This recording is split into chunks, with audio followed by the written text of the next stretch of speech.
Okay, let me tell you about this flight. I fly a fair bit for work, nothing glamorous, just back and forth to different offices. It gets to be a bit of a blur. Same airports, same slightly stale coffee, same rush to get a decent seat if you're not quick enough. This particular trip, I was tired. Just plain worn out. I think it was a Tuesday, one of those gray ones where you just want the day to be over. I was settled in my window seat, probably about midway down the plane, already with my headphones in, hoping for a quiet couple of hours. People were still shuffling in, that familiar dance of finding overhead bin space, bumping elbows, and the low murmur of conversations. That's when I first noticed him. He was an older gentleman, moving slowly but steadily down the aisle. He had this kind, gentle face, the sort with lots of lines around his eyes that crinkled when he probably smiled, though he wasn't smiling then. He wore a simple, clean shirt and a faded blue cap, the kind that looks like it's seen a lot of sun and good times. He clutched a small, worn bag in one hand. He just looked, well, he looked like someone's grandpa, quiet and unassuming. He found his seat, which was an aisle seat a few rows ahead of me and across the way. He carefully stowed his little bag under the seat in front of him, then settled himself in with a soft sigh. Then she came along. You know the type. She was all sharp angles and expensive-looking clothes that probably cost more than my monthly rent. Her perfume hit me even from a few rows back. Strong, a bit too much for a confined space. She had one of those rolling carry-ons that she was yanking along impatiently, and a large designer handbag slung over her shoulder. Her phone was already pressed to her ear, and she was talking loudly, something about a meeting she was so over, and how someone was totally incompetent. I rolled my eyes but kept my head down. Just another Tuesday, right? She stopped right by the elderly gentleman's row. Her seat was apparently the window seat in that same row. The middle seat was empty. She gestured impatiently for the man to get up so she could get past. He was a bit slow in his movements, understandably. He started to unbuckle his seatbelt, which he'd just fastened, and began to rise. But she didn't wait. "Oh, for goodness sake," she huffed, loud enough for several rows to hear. "Can you just move? I don't have all day." My head snapped up. The rudeness of it just hit me wrong. The old man, bless him, didn't say a word. He just looked a little flustered, his movements perhaps a tiny bit more hurried now. He was trying his best to stand up fully in the narrow space to let her pass. She didn't even make eye contact with him, just sort of squeezed past him with an exasperated sigh, bumping him with her bag as she did. He winced just a little, but still said nothing. He sat back down slowly and refastened his seatbelt. He looked straight ahead, his hands resting on his lap. I felt a hot flush of anger creep up my neck. Who did she think she was? What gave her the right to treat anyone like that? Let alone an elderly man who was clearly just trying to get where he was going without bothering anyone. I wanted to say something, I really did. But you know how it is. You hesitate. You think maybe it's not your place. Maybe you'll make things worse. And the moment passes. I just sat there, fuming silently, watching the back of her perfectly coiffed head. The flight attendants were busy with their pre-flight checks, and I don't think they caught the exchange, or at least not the full extent of her rudeness. The boarding finished, the doors closed, and the usual safety demonstration began. The woman in question was still tapping away on her phone, ignoring the flight attendant completely until she was told, quite firmly, to put it in airplane mode. She gave another theatrical sigh and complied, but not without a look of utter disdain. The plane taxied to the runway. I tried to let it go, to just sink back into my music and forget about it, but I couldn't. I kept glancing over at the old man. He was just sitting there, so still and quiet. He looked a little sad, I thought, or maybe just tired, like me. But there was a dignity about him, a quiet strength that made her rudeness seem even uglier. We took off, the usual rumble and ascent. Once we were at cruising altitude, the seatbelt sign pinged off. The woman immediately got out her laptop and started typing furiously, her shoulders hunched, radiating impatience. The old man just gazed out the window, even though he was on the aisle. Maybe he was looking at the reflections, or just lost in thought. About 20 minutes into the flight, something unusual happened. The pilot's voice came over the intercom. Usually, it's just a quick, "Hello, welcome aboard. Weather at our destination is sunny. Enjoy your flight." But this was different. "Ladies and gentlemen, your captain speaking," he began, his voice calm and steady. "We've just reached our cruising altitude. We're expecting a smooth flight today with an on-time arrival in Chicago. Standard stuff?" I almost tuned out. "But before we continue with our service," the pilot went on, and there was a change in his tone, a warmth, a certain gravity. "I'd like to take a moment to acknowledge a very special guest we have on board with us today. He's a gentleman who has served our country with extraordinary courage and dedication." My ears perked up. I saw a few other passengers looking around, curious. "In row 12, seat C," the pilot continued, and my heart gave a little jump because that was the old man's seat, "is Mr. Arthur Jacobson. Mr. Jacobson is a veteran of World War II.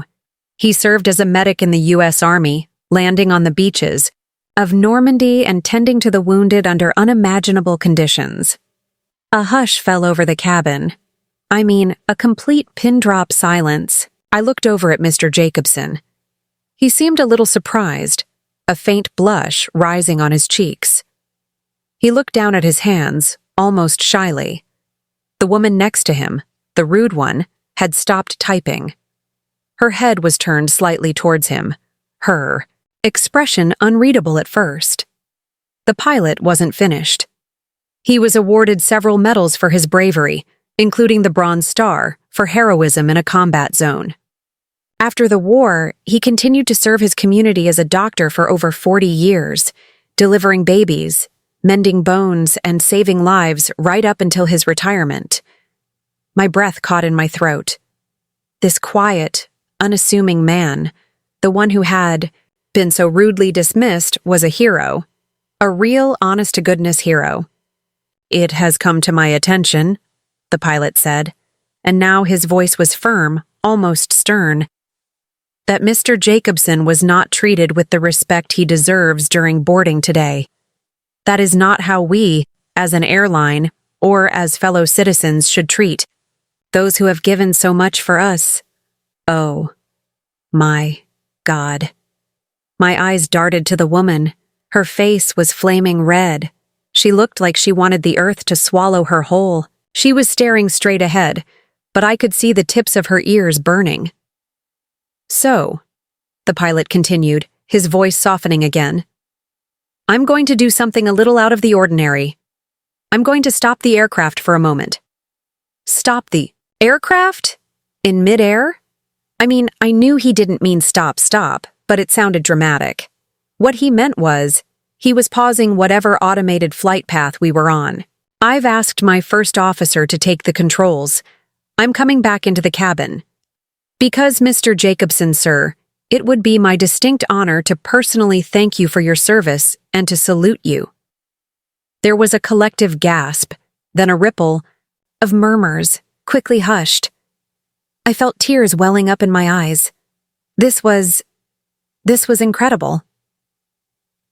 A moment later, the cockpit door opened, and the pilot, in his crisp uniform, emerged. He was a tall man, with a kind but authoritative look about him. He walked steadily down the aisle, his eyes scanning the rows until he found row 12. He stopped right next to Mr. Jacobson's seat. Mr. Jacobson looked up at him, a mixture of surprise and humility on his face.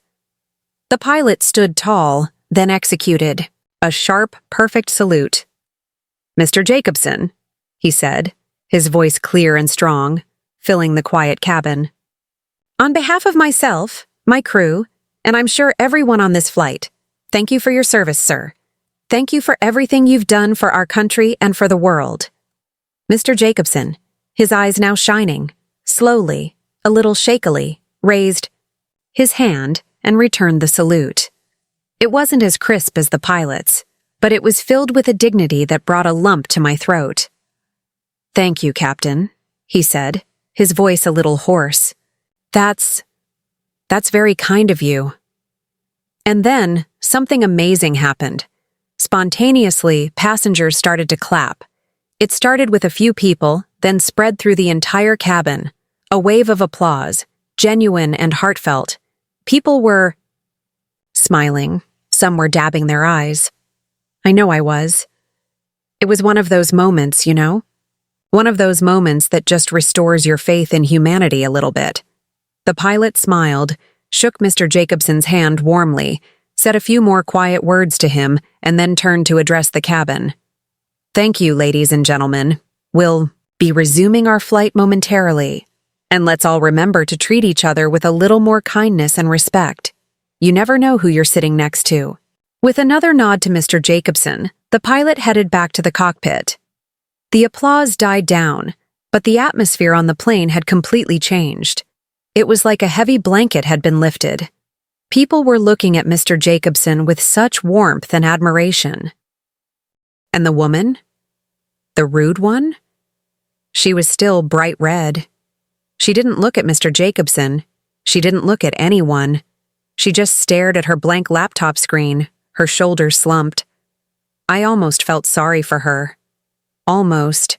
She must have felt about 2 inches tall. I wondered what was going through her head. Maybe, just maybe, she learned something that day. I hoped so. For the rest of the flight attendants kept stopping by Mr. Jacobson's seat, offering him drinks, snacks, just checking if he was comfortable. A few passengers, as they walked by to use the restroom, paused to say a quiet "thank you" to him. He accepted it all with such grace, a gentle smile on his face now. He didn't seem to want the fuss, but he accepted the gratitude with humility. I found myself watching him. He still looked like someone's grandpa, but now I saw him differently. I saw the courage he must have had, the horrors he must have witnessed, the lives he must have saved, both on the battlefield and in his doctor's office. And he carried it all so quietly. He wasn't wearing his heroism like a badge. He just was a hero.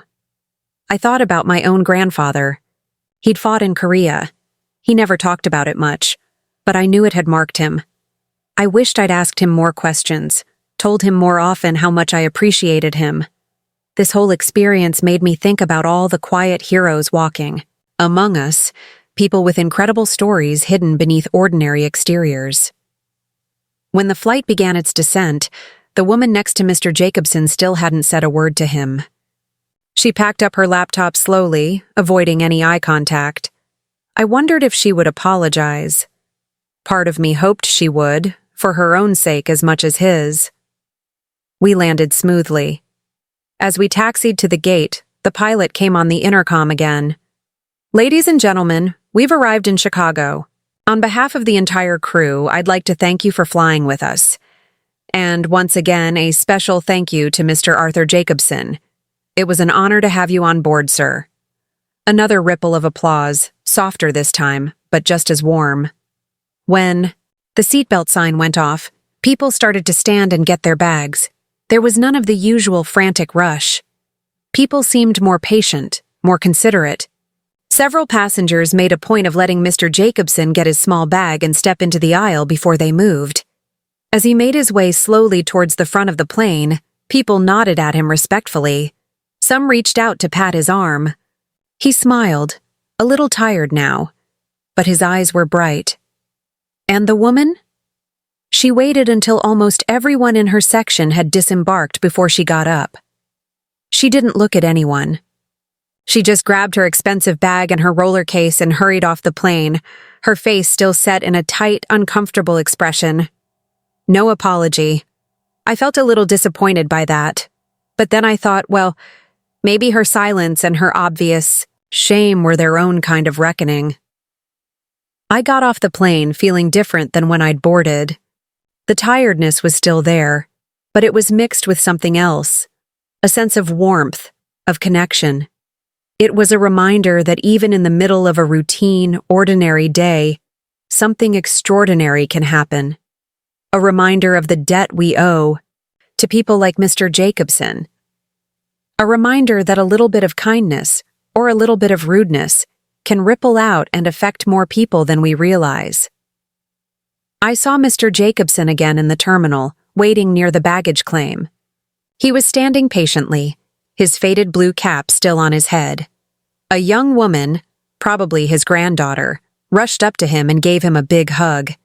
He hugged her back, his face lighting up with pure joy. It was a lovely sight. I thought about going over, about adding my own thanks. But he looked so happy with his granddaughter, and he'd had a lot of attention already. So I just smiled to myself and walked on. That flight, that pilot, and especially Mr. Jacobson, they stayed with me. It's easy to get caught up in our own little worlds, our own stresses and deadlines. It's easy to be impatient, to judge people by their appearance or how quickly they move. But you really never do know who you're sitting next to. You never know the battles they've fought, the life they've lived, the quiet heroism they carry within them. The pilot, too, he was something else. He could have just let it go. He could have just flown the plane. But he chose to do more. He chose to stand up for respect, for decency. He used his position, his authority, not just to fly a plane, but to teach a lesson, to honor someone deserving. That took courage, too, in its own way. I often think about that day when I'm feeling cynical or frustrated with people. I remember the hush in the cabin, the pilot's salute, Mr. Jacobson's humble dignity, and that wave of applause. It reminds me that there's still a lot of good in the world, a lot of quiet strength, a lot of decency. And it reminds me to try and be a little kinder, a little more patient, because you just never know. I sometimes wonder what happened to that woman. Did the experience change her at all? Did she ever think back on that day and feel a pang of regret? I hope so. I hope she learned that status and expensive handbags don't mean much if you don't have basic human decency. And Mr. Jacobson? I hope he's doing well. I hope he knows how much his presence on that flight meant to so many of us. He didn't ask for recognition. He didn't seek the spotlight, but his quiet life of service spoke volumes. It was just one flight, on one ordinary Tuesday. But it wasn't ordinary at all, was it? It was a flight I'll never forget. It taught me to look a little closer, to listen a little harder, and to always, always try to choose kindness. Because every now and then, you get a chance to witness something truly special, something that reminds you what really matters. And that day, I did. I really truly did. The image of that pilot saluting and Mr. Jacobson saluting back, it's etched in my memory. It was a moment of pure, unadulterated respect, and it was beautiful. I often find myself recounting this story to friends or family when the conversation turns to travel or just, well, life. And every time I tell it, I feel that same warmth spread through me, that same mix of emotions, anger at the initial rudeness, then profound respect, and finally, a sort of quiet joy. It's like reliving it makes the lesson sink in even deeper. I think about the other passengers too.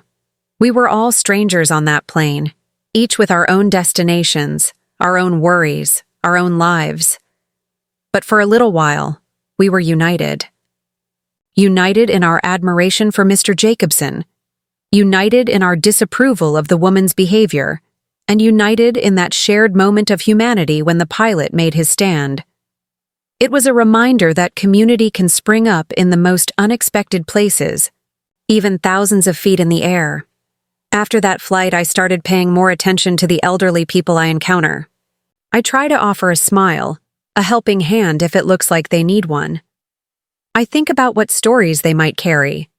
Not everyone is a war hero like Mr. Jacobson, of course, but everyone has lived a life, faced challenges, known love and loss. Everyone deserves to be treated with dignity. It also made me more aware of my own potential for impatience. How many times had I been in a hurry and perhaps sighed inwardly if someone was taking too long? How many times had I judged someone on a first, superficial impression? That flight was a mirror, in a way. It showed me the ugliness of that kind of behavior, and it inspired me to be better. I even looked up Mr. Arthur Jacobson online a few weeks later. I was curious.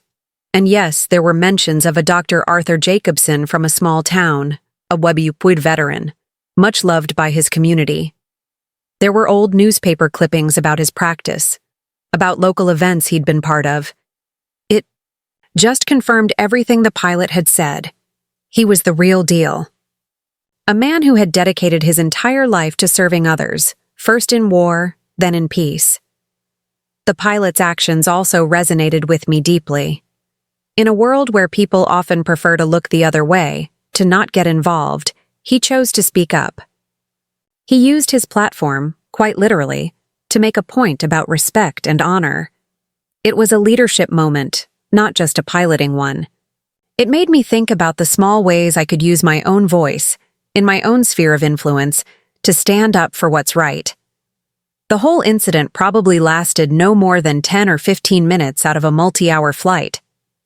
But its impact, for me at least, has been lasting. It's like a little touchstone I go back to. When I see rudeness, I remember the woman's shame. When I think about heroism, I remember Mr. Jacobson's quiet strength. When I think about leadership, I remember the pilot. It's funny how life works. You board a plane expecting nothing more than to get from point A to point B, maybe watch a movie or catch up on some sleep. And then, out of the blue, you get a profound lesson in human nature, a story that unfolds right before your eyes, a memory you'll carry with you for years to come. I still fly for work, still drink the same slightly stale coffee, still navigate the crowded airports, but I do it with a little more awareness now, a little more patience. And every time I see an elderly person making their way down the aisle, perhaps with a faded cap and a gentle face, I smile. And I remember Mr. Jacobson and the pilot who stopped the flight to salute him, and my heart feels a little bit warmer, a little bit fuller. It's a good feeling, a really good feeling, and it reminds me that even in a world that can sometimes feel harsh and impersonal, there are moments of grace, moments of profound connection that make all the difference. That day, on that flight, was one of those moments for me, and I am so grateful I was there to witness it. The hum of the airport was a familiar sound, a dull roar that usually just faded into the background of my thoughts. I was tired that Tuesday, the kind of tired that settles deep in your bones after too many early mornings and late nights trying to keep my little bakery afloat. A trip to see my sister was supposed to be a break, but even getting to the airport felt like work. I found my seat on the plane, a window seat thankfully, and just wanted to close my eyes and drift off. People were still trickling in, stuffing bags into overhead bins, the usual shuffling and quiet chatter. That's when I first saw him. He was an older man, moving slowly down the aisle, but with a kind of gentle purpose. He had a soft, wrinkled face, the kind that looks like it has smiled a lot over the years. He wore a simple, clean shirt and a faded blue baseball cap. In his hand, he held a small, worn-looking canvas bag. He just looked like a sweet grandpa, the sort who'd always have a peppermint in his pocket for you. He found his seat a few rows ahead of me, on the aisle across from my side. He carefully placed his little bag under the seat in front, then settled himself with a soft sigh, like he was glad to be off his feet. Then she arrived. You've seen her type, I'm sure. She was dressed head to toe in clothes that screamed expensive, her hair perfectly done, a cloud of strong perfume announcing her before she even got close. She was pulling a sleek wheeled suitcase with one hand and had a big designer purse slung over the other shoulder, all while talking loudly into her phone about some utterly useless colleague and a deal that better not fall through. I remember thinking, "A lady, we can all hear you," She stopped right at the old gentleman's row. Her seat was the window seat next to him, with an empty middle seat between them. She made an impatient little noise. "Excuse me," she said, her voice sharp. "I need to get in." The old man, who had just buckled his seatbelt, blinked and started to unbuckle it again. He was moving as quickly as he could, but he wasn't fast. You could see his joints were a bit stiff. She let out an audible huff. "Oh, honestly," she snapped, loud enough for half the plane to hear. "Some people are just so slow. Can you please just move? I have things to do." My head jerked up. My tiredness vanished, replaced by a hot knot of anger in my stomach. The sheer rudeness of it. The old man's face flushed a little, and he looked down, fumbling a bit more with his seatbelt as he tried to stand up in the cramped space. He didn't say a word back to her. She didn't even offer a thank you or a nod. She just pushed, past him, her bag bumping his arm, and settled into her window seat, immediately pulling out her phone again. The old man sat back down, slowly, carefully refastening his seatbelt. He stared straight ahead, his hands folded neatly in his lap. He looked small and a bit sad. I wanted to yell at her. I really did. I wanted to say, "Who do you think you are, talking to him like that?" But I'm not very good at confrontation. I just sat there stewing, feeling ashamed that I hadn't spoken up for him. The flight attendants were busy with the last of the boarding, and I don't think they saw the whole thing. The plane doors closed, the safety briefing played, which the rude woman ignored, still glued to her phone until a flight attendant firmly told her to switch it to airplane mode. She rolled her eyes but did it, then immediately got out a sleek laptop and started typing with a fierce clatter. We taxied and took off. I tried to read my book, but I couldn't concentrate. I kept glancing over at the old man. He was so quiet, so still. There was a real dignity about him, even after being treated so poorly. It made her behavior seem even more awful. Maybe 20 minutes into the flight, after we'd leveled off, the pilot's voice came over the speaker.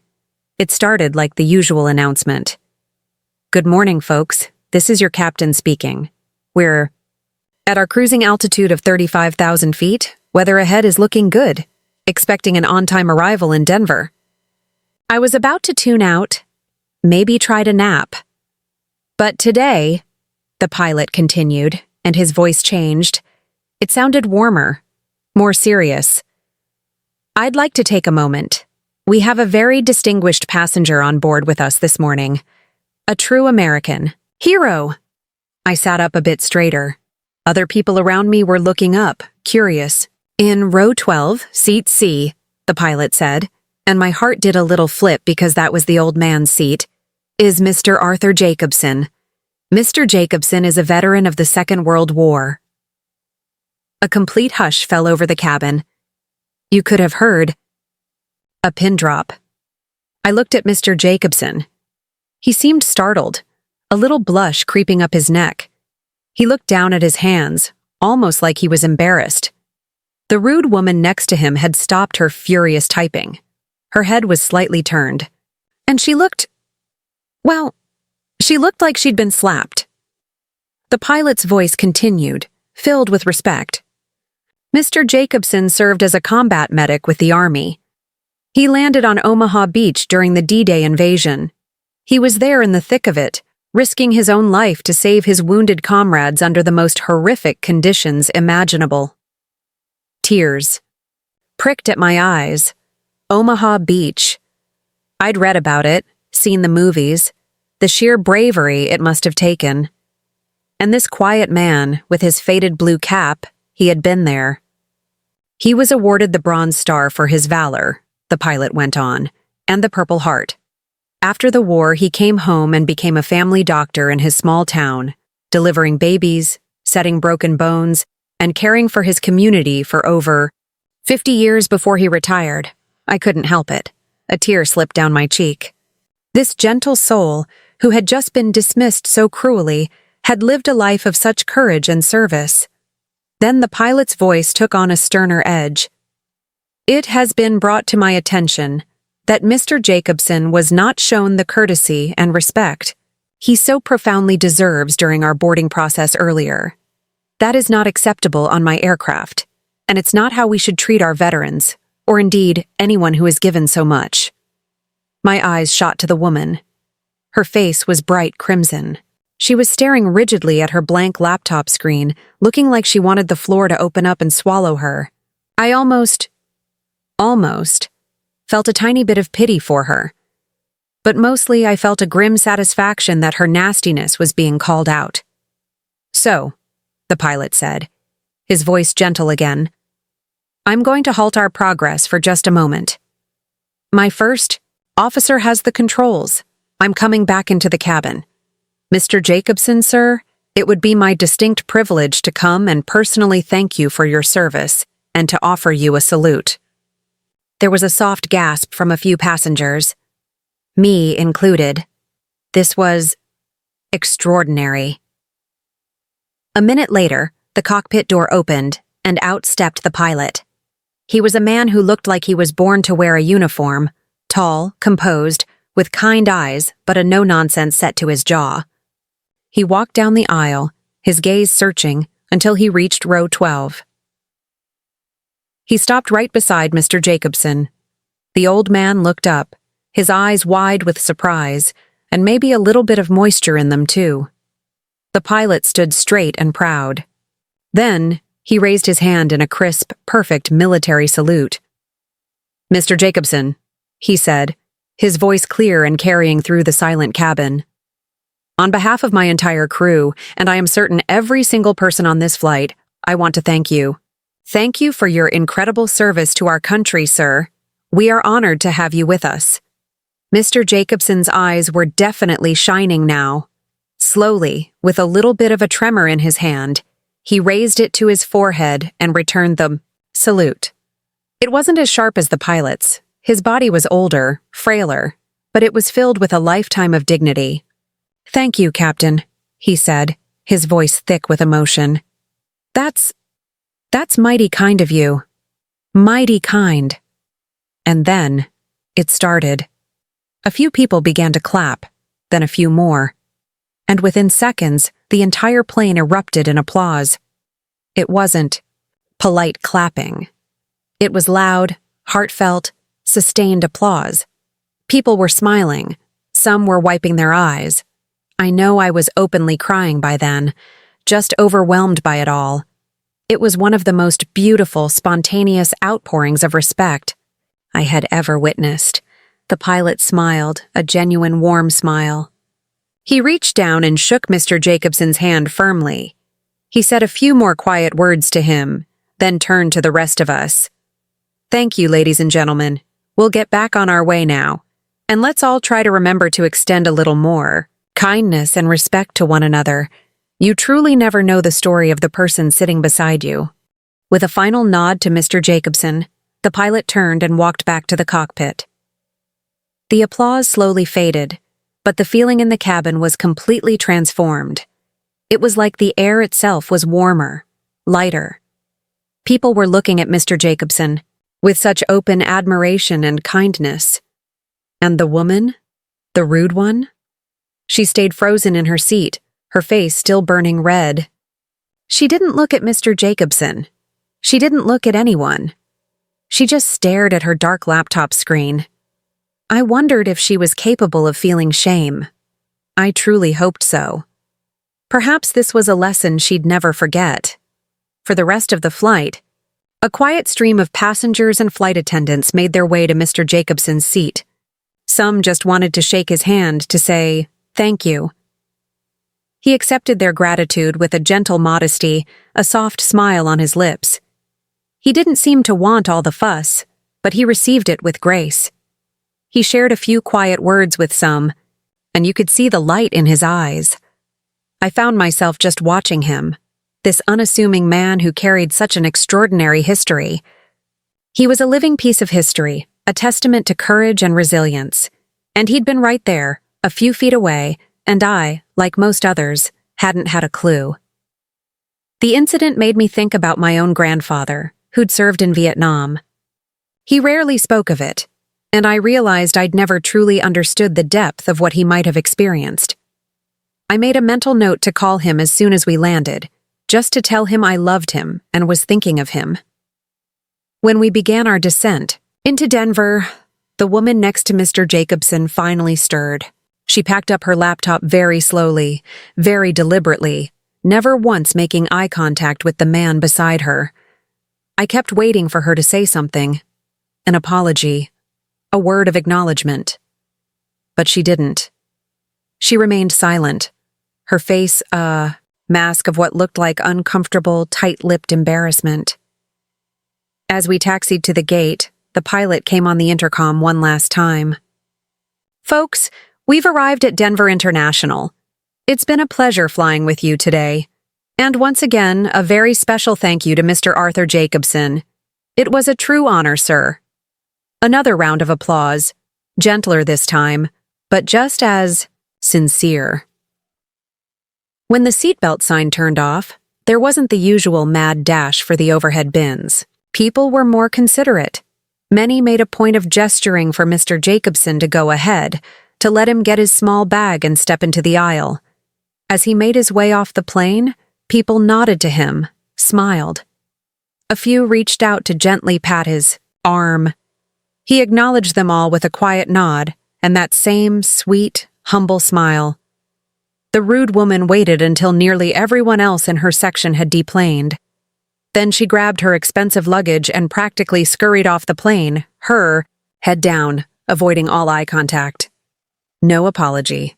I felt a pang of disappointment for Mr. Jacobson, but then I thought, well, her public humiliation was probably a pretty stark consequence in itself. I got off the plane feeling different. The bone-deep tiredness was still there, but it was overlaid with a kind of quiet elation, a warmth that spread through my chest. It was a powerful reminder that amidst the everyday grind, moments of profound humanity can and do occur. It was a reminder of the quiet heroism that walks among us, often unseen, uncelebrated. Later, in the baggage claim area, I saw Mr. Jacobson. He was standing patiently by the carousel, his faded blue cap still on his head. A younger woman, who looked to be in her late 20s, rushed towards him, a bright smile on her face. "Grandpa," she exclaimed, throwing her arms around him in a big hug. His face lit up with such love and joy as he hugged her back. It was a beautiful, simple moment. I considered going over to add my own thanks, but he looked so happy, so content with his granddaughter. He'd had a lot of attention. So, I just smiled to myself and headed for the exit. That flight, that pilot, and especially Mr. Jacobson, they've stayed with me. It's easy to get caught up in your own world, your own deadlines, your own small frustrations. It's easy to be short with people, to judge them by how they look or how quickly they move. But that day taught me, or rather, reminded me, that you just never know who you're sitting next to. You never know the depth of their story, the weight of their experiences, the quiet courage they might hold inside. The pilot, too, he was remarkable. He could have ignored it. He could have just flown the plane and collected his paycheck, but he chose to do something more. He chose to make a stand for respect, for decency, for honor. He used his authority not just to command an aircraft, but to teach a powerful lesson. That took a different kind of courage. Whenever I feel the world is getting a bit too cynical, or when I witness an act of unkindness, I think back to that day. I remember the hush in the cabin, the pilot's crisp salute, Mr. Jacobson's dignified, tear-filled eyes as he returned it, and the spontaneous, heartfelt applause from all those strangers. It reminds me that there is still so much good in people, so much capacity for respect and empathy. It was, in the grand scheme of things, just one flight on one ordinary Tuesday. But it was anything but ordinary. It was a flight that gave me a story I'll tell for the rest of my life, a story that still brings tears to my eyes and a warmth to my heart. It was a reminder to always look beyond the surface, to always try, to choose kindness, And to remember that heroes don't always wear capes. Sometimes they wear faded blue baseball caps and carry their courage quietly in their hearts. And sometimes, if you're very lucky, you get to be there when they are finally given the salute they so richly deserve.